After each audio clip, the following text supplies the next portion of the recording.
All right, so I'm just here in Vaughan at the rally, of course, Canada First rally for Pierre Poilievre. I'm here with Lorena, and we're about to go in. Our live stream cut because this building does not like live streaming. There is no signal, so that's what happened to the live stream.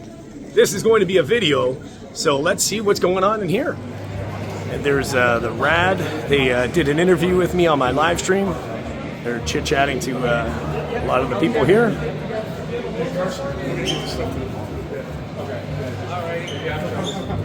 There is thousands of people. People are still coming in. They let people in early, around 5:30. They start opening up the doors, and there is a lot of people coming in.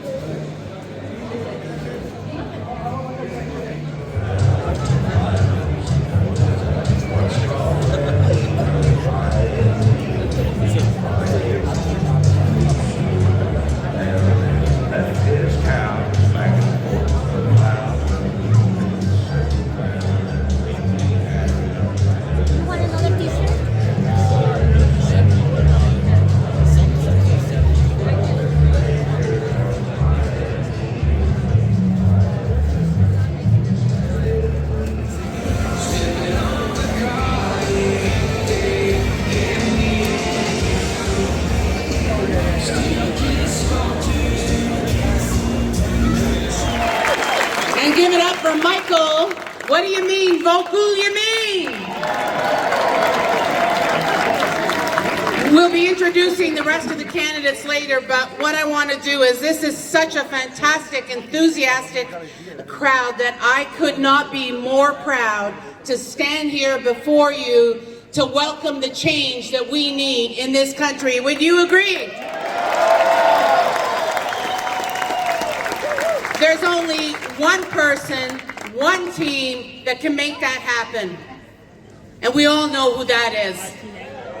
It's the Honorable Pierre Poilievre.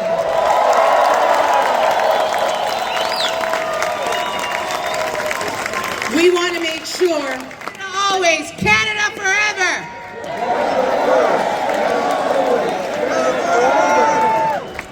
So what we can do is make sure that every single person gets out and votes. That's important. Your vote counts, because we need Pierre. We need the common sense Conservatives to restore Canada's hope, the Canada that we all remembered.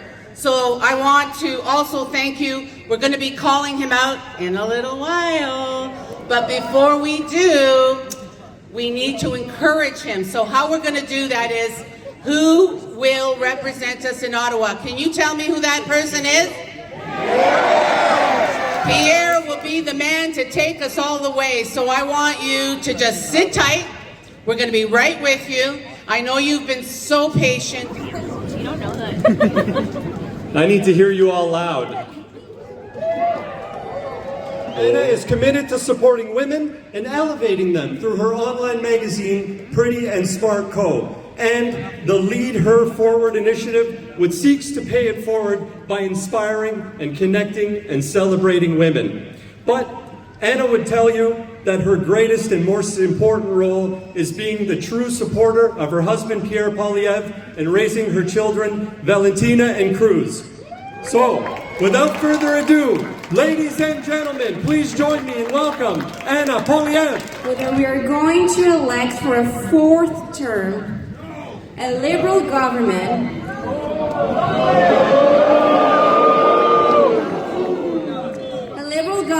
with the same team who has left us with a weakened economy, rising crime, unaffordable food and housing, or are we going to elect a Conservative government who's going to put Canada first for change?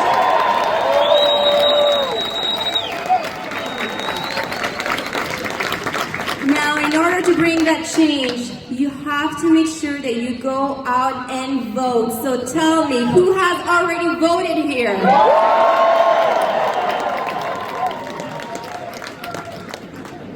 Ladies and gentlemen, thank you.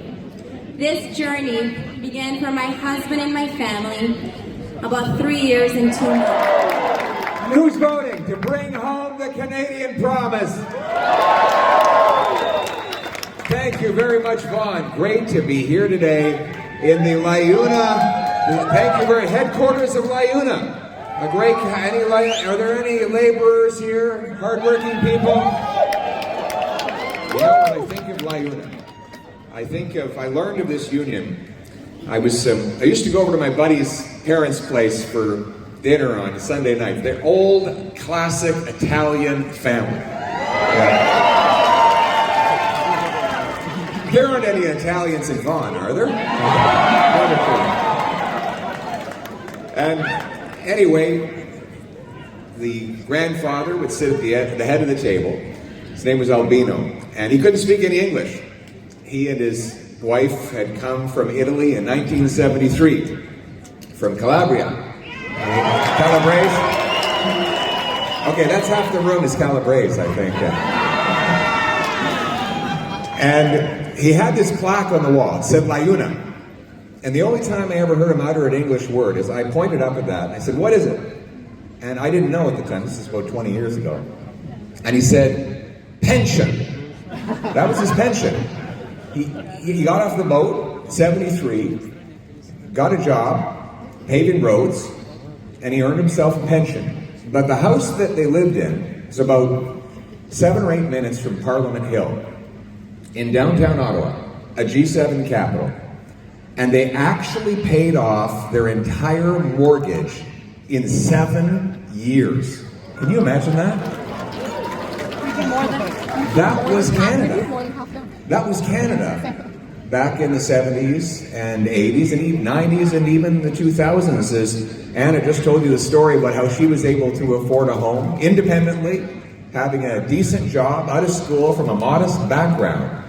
Now that family that I told you about, he's now as Albino, and God rest his soul, has moved on. And his granddaughters will graduate from university. They speak perfect English. They would not be able to make a down payment on that house, even if they work non-stop for 15 years. In Toronto and the greater GTA today, it takes 29 years to save up for a down payment on a house for the average family. Everything costs more. Food prices have risen 37% faster under this Liberal government in Canada than they did in the United States in the same time period. After catch and release Liberal laws, crime, chaos, drugs, and disorder are overtaking our once safe streets. My friends, after a lost Liberal decade of rising costs and crime, we cannot afford a fourth Liberal term. We need a change with a new Conservative government.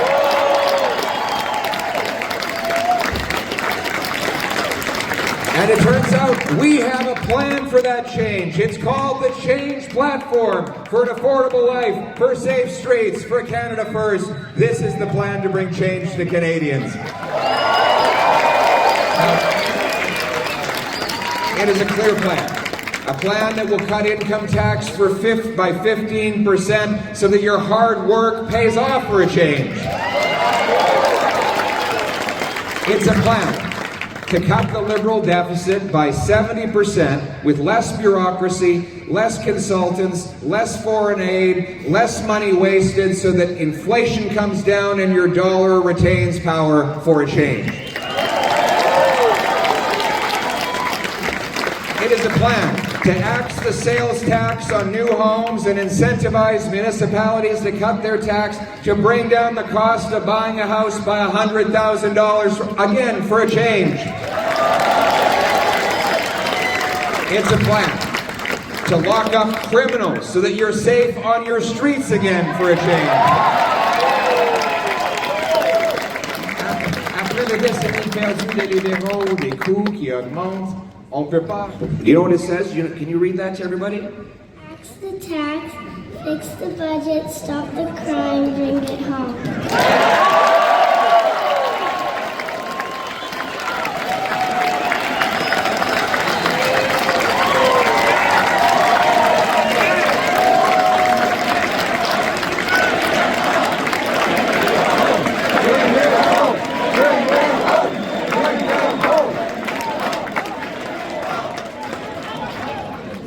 What was that? Is this your little girl here? Future. We're here for their future.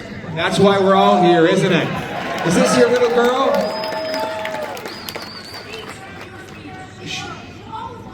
Amazing. Well, she's going to be here giving speeches on stages like this one day. I think we have a future prime minister here, don't we? Way to go, Trinity. You've made us all very proud. Yeah, thank you so much. What a brilliant young lady. What a future we have with young people like Trinity. Amazing. What an amazing group we have here of brilliant young people, the next generation. We're ready to already take direction, take the leadership position. So we better get it. I love you too. God love you. Thank you. Now, well, we need you too, and that's why I need to ask a question. Has everybody voted yet? Excellent. A lot at stake. I told you a little bit about our plan for change. Did you hear about the platform that Justin Trudeau released on Saturday? Oh, that wasn't a slip-up. That wasn't a slip-up. Oh no, that was not a slip-up. We found out that Mark Carney's platform was actually written by the Liberal Party for Justin Trudeau before he decided to resign suddenly. And it was just carried over, and then when Mr. Carney became leader, they handed him the platform. They said, okay, this looks good. Control F, replace Trudeau with Carney. And away we go, right? Now, it's not entirely fair. I don't want to be entirely fair. Unfair to the Liberals here. In fact, it's not that Carney's election platform is as bad as Trudeau's, in fairness. It's worse. Carney is proposing in this platform to add $130 billion of additional spending above and beyond the roughly $110 billion in debt that Trudeau had already budgeted for. So when you add the Trudeau and Carney plans together, because they stack one on top of the other, a fourth Liberal term would mean $250 billion of extra inflationary debt, which would drive up food prices, home prices, and the cost of living. It would threaten our economy, and weaken our people, and make us even more vulnerable to the Americans at this time. My friends, after a lost Liberal decade, we cannot afford a fourth Liberal term. We need a change.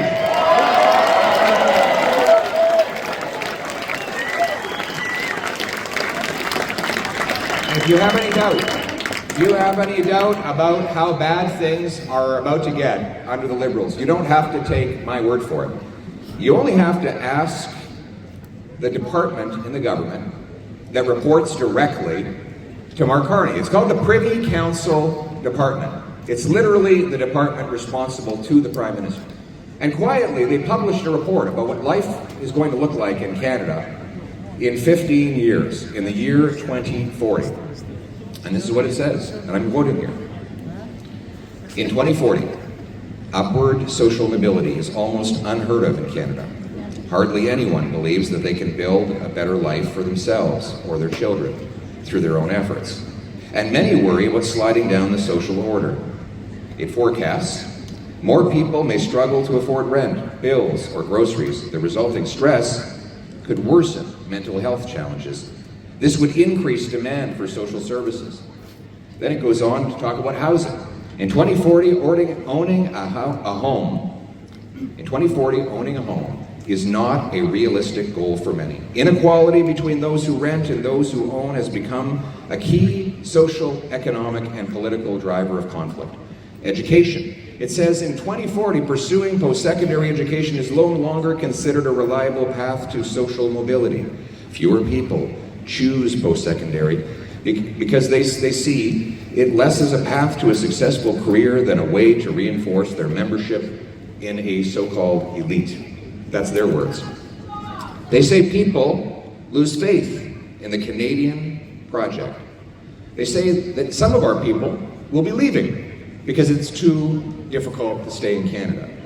Again, this is Bart Carney's own government department projecting 15 years hence.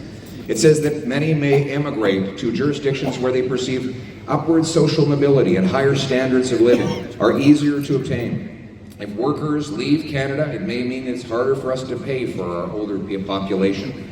And finally, the most terrifying warning of all, and again, this comes out of a government report. It's not some sort of an interest group or a shock journalist.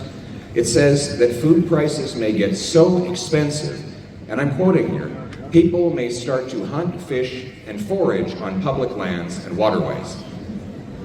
This is what the Liberal government says Canada is going to look like in 15 years. So, is this the Canada you grew up with? Do you think that Canadians should just sit back and take this depressing future? Or do you think it's time to have some hope for a change and take back a bright future for our kids and our country? I agree with you. It doesn't have to be this way. We have a plan for change. We can turn this thing around. We know the basic values of Canada: hard work, entrepreneurship, living within our means, supporting the less fortunate, protecting our borders, holding criminals accountable. These basic values that built our country over so many generations, the values that guided our parents and grandparents as they built this country, those values are what created the Canadian promise in the first place, that gave everybody the chance to arrive where we are today, that allowed me to stand on the stage starting from humble beginnings. And we're going to use those same Canadian values to rebuild our future. And we believe, everyone in this room believes, in a brighter future for all of us. We know that change is never easy, but making the right decisions can make it worthwhile. And that's why we presented this platform today, because we have hope for this country, and we're ready to bring that hope right across Canada. Absolutely.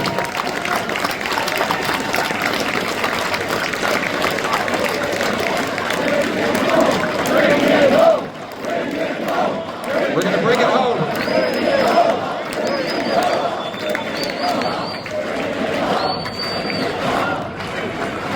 But in order to have a bright future, we need to have sound, solid money. Inflation has raged out of control ever since Mr. Carney became Trudeau's economic advisor, precisely because the government is spending too much. Today, I laid out a detailed plan about how we're going to fix our budget to stop the inflation that is eroding your purchasing power for food and housing. What we're going to do to start with is cut the waste.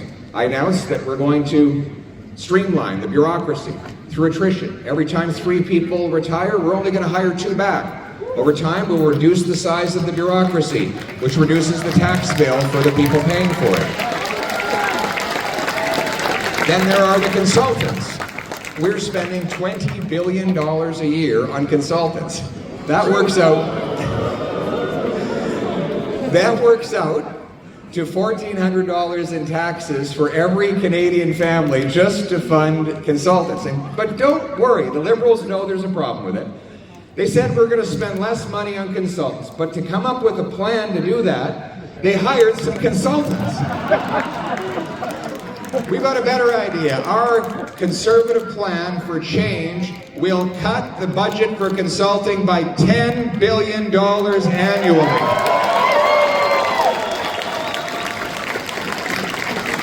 We'll bring our money home to Canada. The Liberals increasingly send our money abroad. They gave money to the Asian Infrastructure Bank to fund pipelines and roadways in China and across Asia that we can't even get built here in Canada. They gave money to the UN agency that helped Hamas carry out the attacks of October 2nd. We will save money for Canadians, $3 billion annually by cutting back foreign aid to dictators, terrorists, and global bureaucracy. For a change. Bring it home.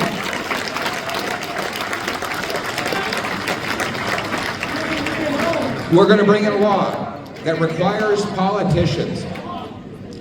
Yes, we're going to bring the money home. Bring your money. The money that's gone abroad is going to be coming back home to this country. And we're also going to pass a common sense law, dollar for dollar. Every time the government brings in a new dollar of spending by law, it will be required to find a dollar of savings. This will force politicians and bureaucrats to make the same trade-offs that you make every single day. This or that. Or get a bargain on this and that, come in under the budget. You can't just print the money, tax the money, or borrow the money. You've been pinching your pennies long enough. It's time for government to start pinching its pennies too.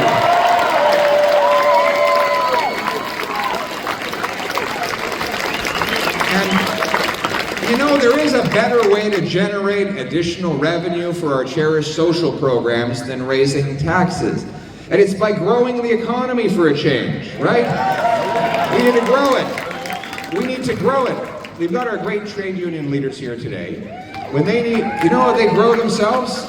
They go out and they add new members by helping create more jobs, right? That's how you guys make everybody better off. Now we need to do the same thing in Canada. Our economy has been shrinking in per capita terms. We have the worst economic growth of any G7 country since Carney became Trudeau's economic advisor. Well, we can unlock more growth. Instead of creating more cash, we're going to create more of what cash buys, grow more food, build more homes, and produce more of our great Canadian resources. That's how we generate the wealth that will fund a prosperous future for us all. It starts by removing the anti-development laws. We will repeal the anti-pipeline law C-69. For a change. We will end the tanker ban. We will get rid of the energy cap. We'll bring in shovel-ready zones, areas that are pre-permitted for construction, so that any business that wants to build something can go online, see a pre-published, legally binding permit that says where they can build it and what they have to do to comply. So there's no 17-year-long wait to get a shovel in the ground on a mine. You get busy, you get building, and you start hiring these workers and giving them powerful paychecks to do it.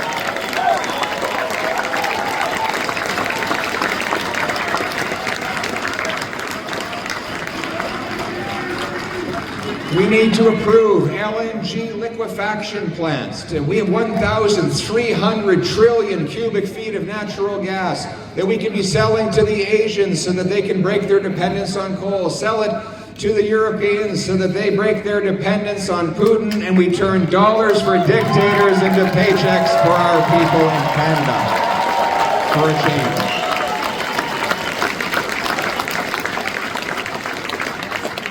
We're going to go from having the second slowest building permits in the OECD to the fastest building permits. We'll cut 25% of red tape in the government, 25% fewer rules and regulations, and we're going to assign the Auditor General to keep count to make sure the red tape doesn't keep creeping back. Well, we also have to cut taxes on growth.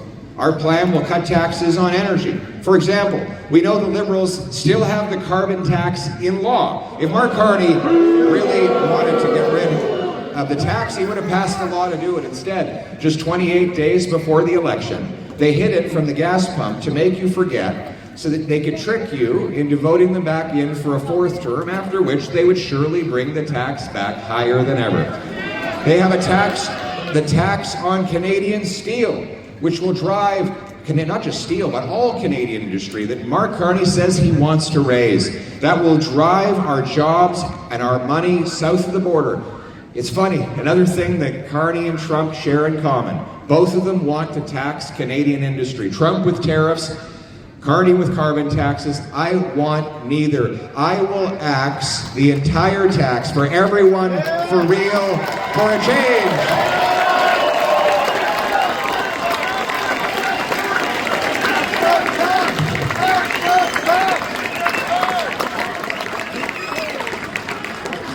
And then we need to bring back the investment.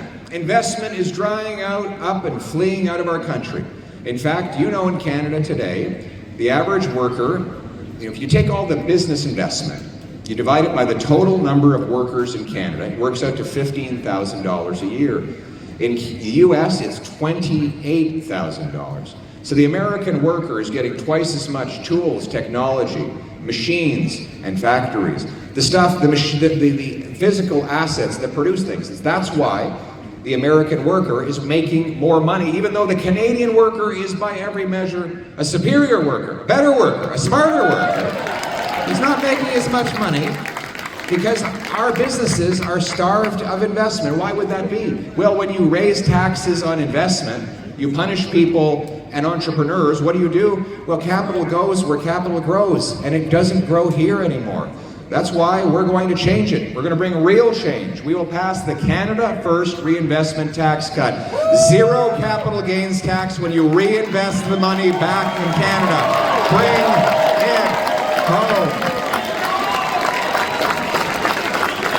Bring it home.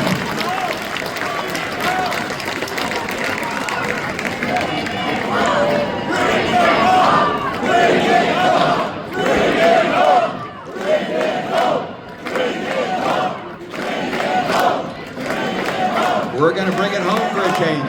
But you know what you need to bring it home? You need to vote, that's for sure. Good reminder. But you need to have a home. Right? And right now, we have, thank you very much. Prime Minister, minister means servant. Prime Minister means first servant. It would be my honor to serve every single one of you in this room.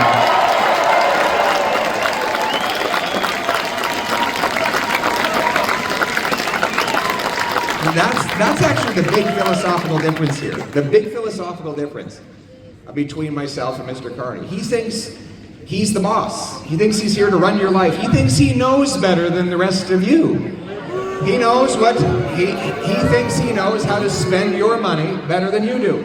He thinks he knows what kind of car you should drive. He wants to ban you from driving a gas-powered vehicle. They want to, his housing plan is to have everybody live in a government-owned, prefabricated, manufactured, tiny house with no driveway, by the way. He believes that he should control your money, your direction, and everything. I believe precisely the opposite. I'm not running for office to take power, I'm running for office to give it back to all of you for a change.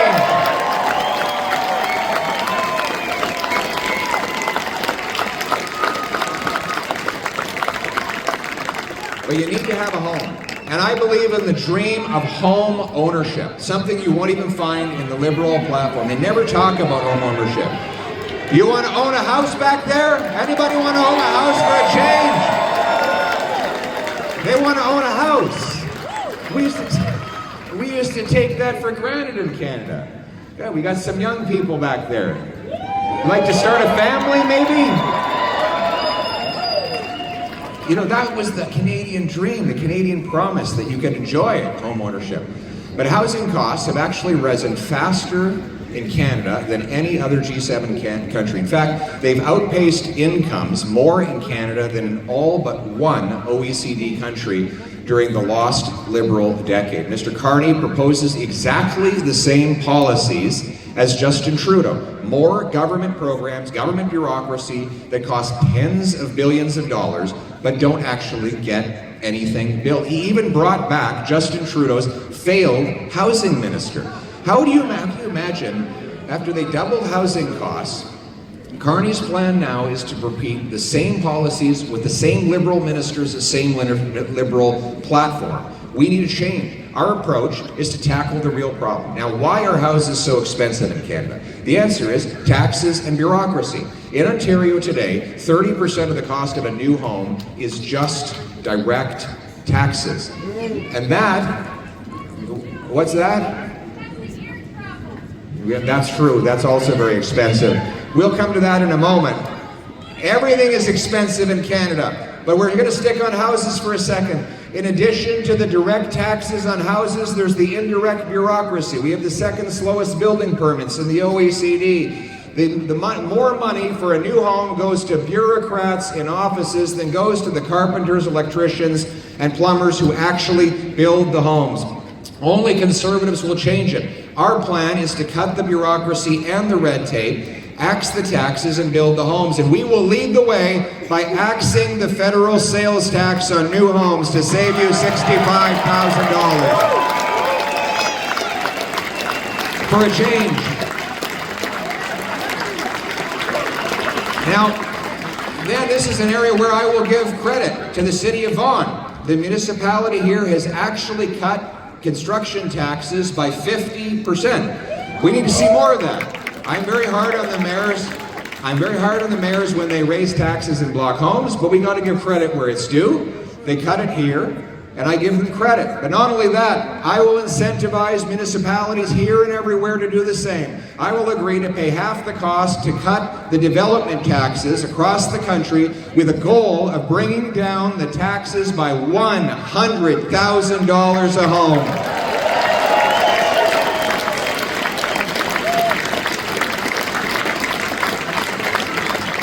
We will incentivize municipalities, requiring them to speed up permits to build 15% more homes per year. We'll sell off 6,000 federal buildings and thousands of acres of federal land to build another 300,000 homes on what is now largely dormant and underused federal land spaces. As I said, we'll cut taxes on reinvesting in home building, but you also need the builders, the people who swing the hammers and frame the homes and lay down the foundation, the people who make up the great building trades unions we have here. And so we're going to back up the trades.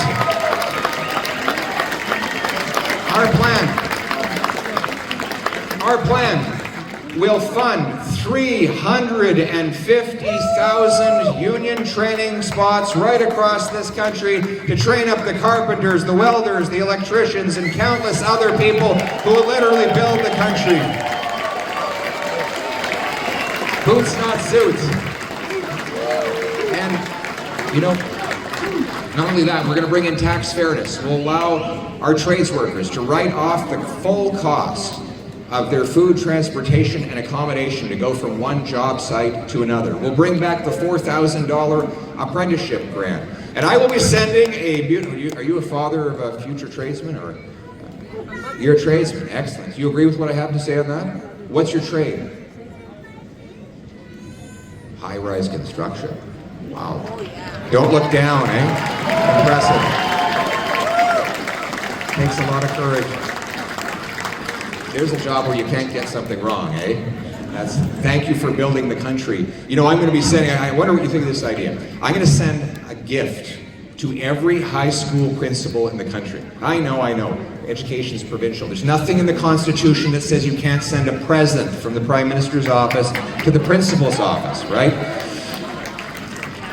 It's going to be a big box, about the size of this stage, and in it, there's going to be a module for every single licensed trade so that they can begin doing pre-apprenticeships with our young people as early as age 14.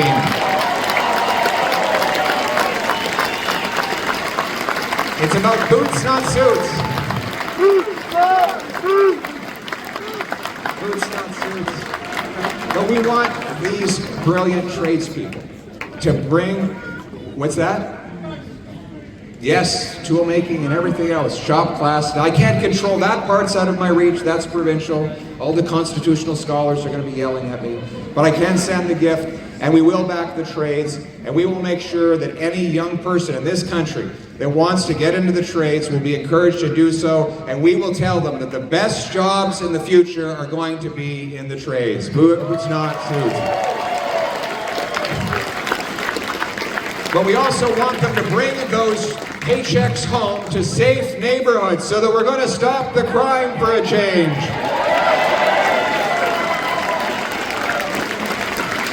Everywhere I go, jail, not bail, everywhere I go, I meet people who are increasingly violated by repeat offenders, released again and again and again. It doesn't seem like they can be locked up for any reason whatsoever. It doesn't matter how much crime they do.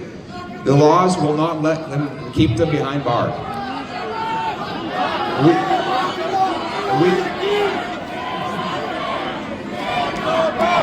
There will be jail, not bail. To start with, that's C-75, the liberal catch and release law, which it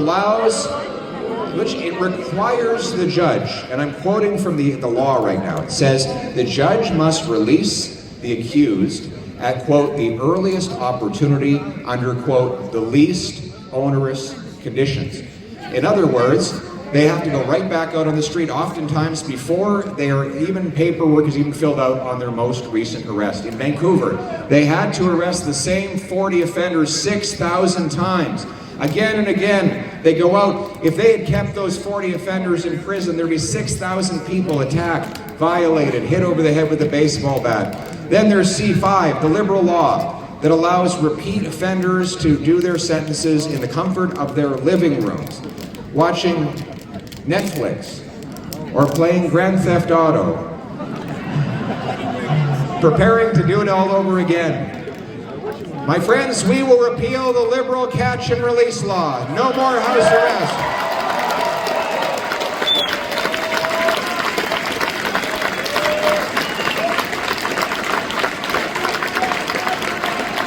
We will pass a 3 strikes you're out law. Very simple. 3 serious offenses. You have no chance for bail, parole, probation, or house arrest. You're going in for 10 years and you won't get out until you behave well, pass drug tests, and learn an employable skill. We're going to stop the crime for a change.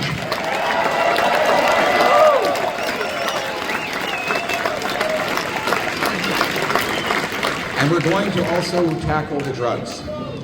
The drug crisis has been raging out of control in Canada.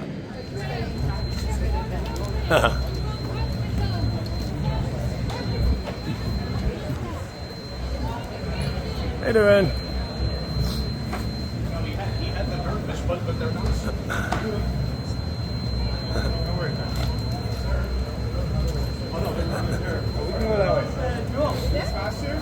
Yeah, well, I don't feel like talking. We came from there. Canada first! Yep, bring it home!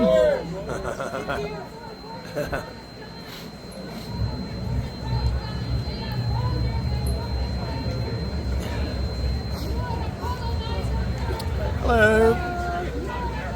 Awesome.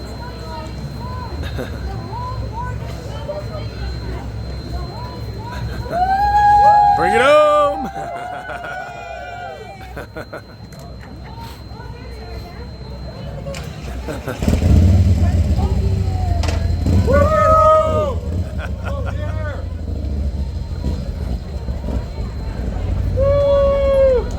Go Pierre! Nice. Pierre, baby. Pierre all the way. Oh yeah. Woo! Awesome.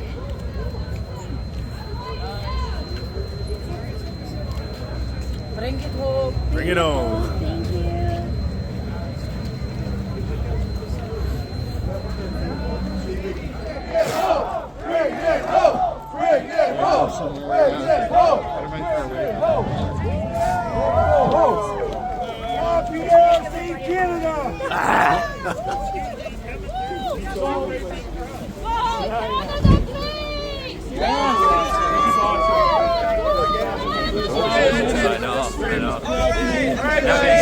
Yeah, this is the biggest crowd I've ever seen to wait for Pierre and his bus. So I completely understand why he